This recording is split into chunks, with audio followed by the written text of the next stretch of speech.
Mungkin sudah banyak yang bertanya-tanya, mengapa ya kok Presiden Prabowo yang diundang adalah Ray Dalio? Kenapa bukan Warren Buffett? Kenapa bukan George Soros? Kenapa bukan Bill Gates? Kenapa bukan Mark Zuckerberg? Dan banyak lagi pengusaha top, baik itu trader, baik itu akademisi, profesor, dan lain sebagainya. Bahkan para konglomerat Indonesia disuruh duduk mendengarkan Ray Dalio berbicara. I'm at a stage in my life. I'm now 75 years old, and I'm at a stage in my life, that I don't work for anyone. Peningkatan dalam kinerja dengan melakukan suatu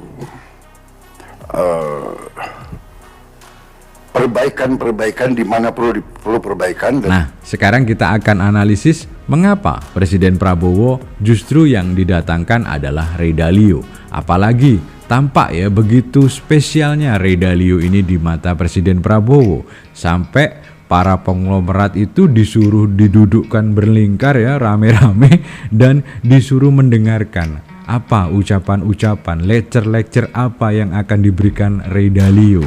Dan uniknya lagi teman-teman, kalau teman-teman perhatikan seksama ya, ini kan Presiden Prabowo ini bertemu orang-orang non pejabat juga ya, dari kalangan pengusaha, konglomerat papan atas teman-teman ya. Tapi kalau jenengan perhatikan baik-baik, tidak ada, tampak sekali tidak terlihat adanya pengawal teman-teman. Ruangan yang begitu besar, isinya banyak, tampak tidak ada pengawal. Apakah ini sebuah keistimewaan? Yang kedua, kalau teman-teman perhatikan lagi, satu persatu, pintu-pintu yang tadinya terbuka, beberapa terbuka dan dilewati para tamu termasuk para konglomerat ini, begitu acara dimulai, dikunci rapat teman-teman. Nah, ini menunjukkan ada sesuatu yang sangat penting mestinya yang ingin dibuka oleh Presiden Prabowo maupun si Pak Ray Dalio gitu. Nah, analisanya mengapa Ray Dalio begitu sangat istimewa di mata Presiden Prabowo? Pertama, baru kali ini kita semua bisa melihat dan mendengar ya, nanti di dalam lecture-nya Ray Dalio itu juga diulang, disampaikan bahwa beliau tidak minta upah, beliau tidak minta uang, dan beliau justru sering membelikan uang. Uniknya itu teman-teman, Ray Dalio ini minta dibayar inspirasi. Wow. That's why I'm here. I'm not here for money. I've made money. I'm giving away more money by far. So I'm here for the inspiration of that, if I can be of help, because of that potential. And then I think about that contribution. So anyway, thank you for inspiring me and thank you for letting me. Dan uniknya lagi teman-teman, Ray Dalio ini tidak seperti trader kebanyakan ya, tidak seperti pemain bursa atau pialang bursa kebanyakan ya. Dia ini dari awal kemunculannya sampai kesuksesannya itu kebanyakan memainkan yang namanya hedging. Jadi dia ini kerap menggunakan instrumen futures dan juga surat utang ya, pasar utang gitu. Nah, futures ini singkatnya adalah derivatifnya saham. Yang menarik adalah Ray Dalio ini mendirikan Bridgewater itu bertahun-tahun lamanya. Sampai di akhir dia pensiun, Bridgewater ini masih ada. Nah, dalam analisa kami yang paling dominan mengapa Presiden Prabowo sampai rela ya mendudukkan para konglomerat untuk mendengarkan Ray Dalio, termasuk menteri-menteri topnya ya, ada Bu Sri ya. Ini adalah Ray Dalio ini bukan sembarang pengusaha teman-teman. Ray Dalio ini adalah pengusaha yang menjadi saksi sekaligus ikut mengarsiteki sebuah gerakan besar teman-teman, sebuah reformasi ekonomi yang sangat besar dan hasilnya dapat disaksikan hari ini, di mana negara tirai bambu yang dulunya itu sangat tertutup teman-teman, yaitu Tiongkok, itu menjadi negara yang betul-betul super ekonomi. Selain disebut-sebut pernah membantu Deng Xiaoping, Ray Dalio juga pernah disebut-sebut membantu Lee Kuan Yew. Nah, inilah yang mungkin menggelitik Presiden Prabowo, ingin agar Indonesia leapfrog, ingin agar Indonesia terbang seperti terbangnya Tiongkok maupun Singapura. Mari kita dengarkan ucapan beliau berdua, di mana di dalamnya itu Thank you very teman-teman much, ada President sebuah Obama. kode keras. Thank you for the Mari kita simak wonderful bersama. introduction, and also thank you for the introduction to all of these wonderful people. I should give you a little bit of background. I've been a global macro investor for over 50 years, and that has brought me to many countries around the world and working with the leadership of those countries and the financial institutions, particularly sovereign wealth funds. And I'm at a stage in my life. I'm now 75 years old, and I'm at a stage in my life, that I don't work for anyone other than I do work for inspiration.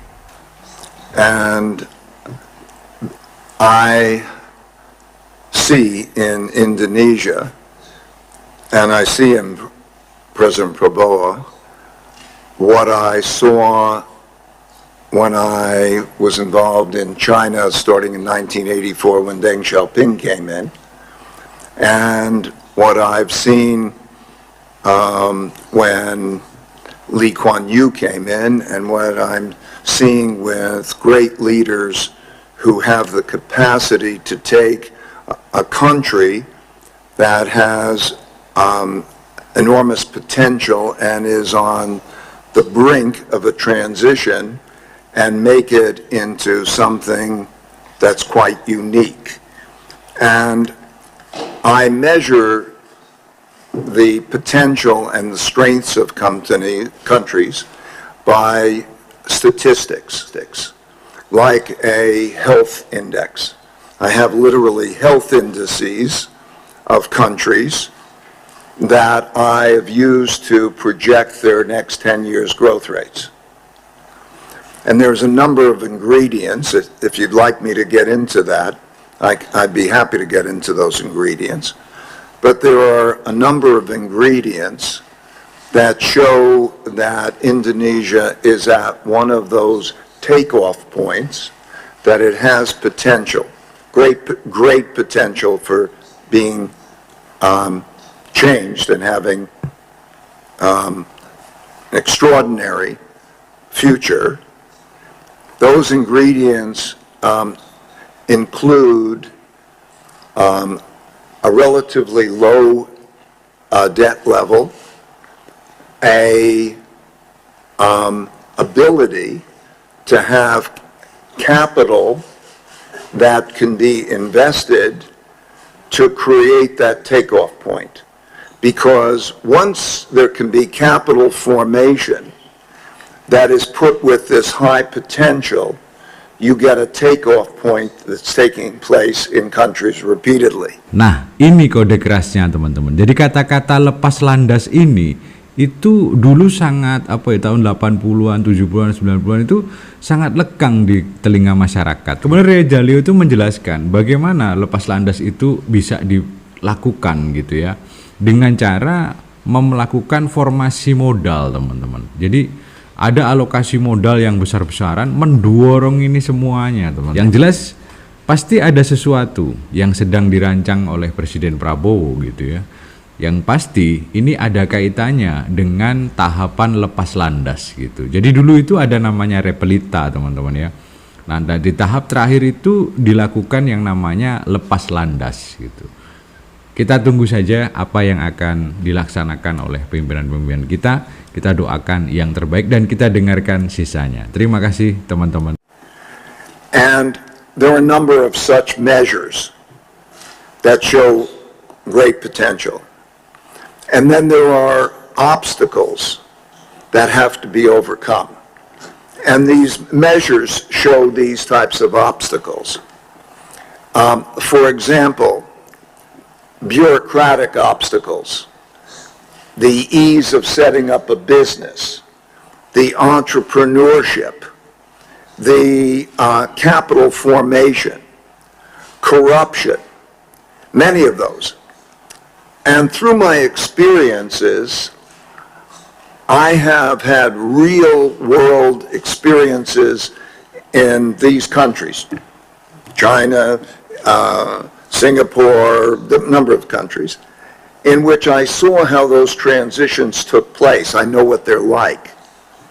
And I know the importance of a leader in being able to then take control of the situation and make those very difficult reforms to be able to energize and capitalize and also overcome the barriers of corruption that stand in the way, entrenched interests. How do you revitalize that country?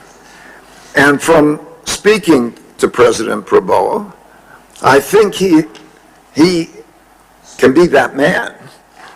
So that brings me here to our situation where I'm having the pleasure of meeting you, because we've talked about these things. And I can envision how this can happen. And I also am still in a position where I know partners, those around the world, who would be excited to be part of that in various ways. These include world leaders and so on, because we now have a globalized environment in which they can come and help to revitalize and modernize and improve the efficiency of the country if it's allowed to happen. So that's what brings me here today. I follow the world.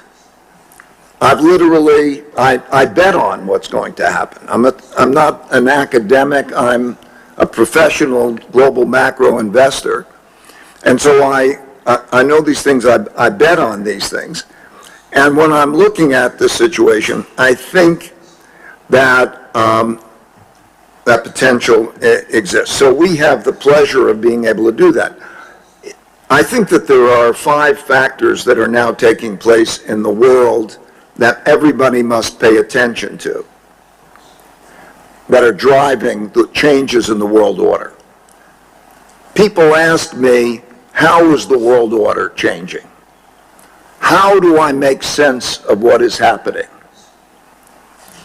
So I did a study over the last 500 years that became a book called The Changing World Order. And there are 5 factors that are driving the changes in the world order and changing how things are happening. And those 5 factors have to do first with money and debt and markets. There's a cycle. Money is debt, debt is money, and there is a debt cycle that takes place. And that affects everything, because money is buying power, credit is buying power, and how that is used creates a debt cycle, and that's a very important factor. The second factor across countries, and certainly is true in the United States, very important, is the internal conflict between the left and the right that is populist. And when I say populist, I mean that there are irreconcilable differences, that it is a war. It is no longer a collaboration and a cooperation, and it no longer has compromises to it. It is a war between those 2 factions. And we've seen this in many countries throughout time. So that's the second factor. That factor affects the first factor because it affects taxation, it affects what people think about how the whole country's run. And of course, the third factor is in the change in the geopolitical war that also transpires in a cycle. And the cycle begins when, after a war, there's a war, to determine who has what power and what the world order looks like. Now that happened in 1945. And then through history, through 500 years and going back further than history, you see that there is an arc. And there's always a rising power that challenges an existing power and challenges the world order. And we're seeing that very much happen right now. You see that we're moving from multilateralism, multinationalism, to unilateralism. In other words, individual countries fighting for their interest in a way that has much less cooperation, and so we are in a type of war. That's the third factor. And the fourth factor is, through time, acts of nature. Droughts, floods, and pandemics have killed more people than wars and have toppled more orders, domestic orders or international orders, than the other factors. And certainly, the acts of nature, the droughts, floods, and pandemics are a bigger influence today than ever before. And the fifth factor, and the most powerful factor, is man's inventiveness, particularly of new technologies. And so we now see what I believe is the most powerful invention of technology, which is in the form of artificial intelligence, because intelligence affects everything. It affects medicine, it affects how we're doing everything, government and so on. And so those five factors together work to create these arcs and changes in the world order.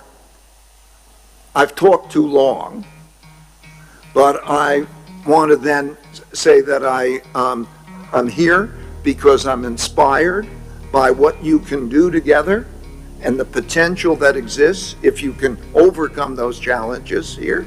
That's why I'm here. I'm not here for money. I've made money. I'm giving away more money by far. So I'm here for the inspiration of that, if I can be of help, because of that potential. And then I think about that contribution. So anyway, thank you for inspiring me, and thank you for letting me to be here to join you, and I welcome our discussion.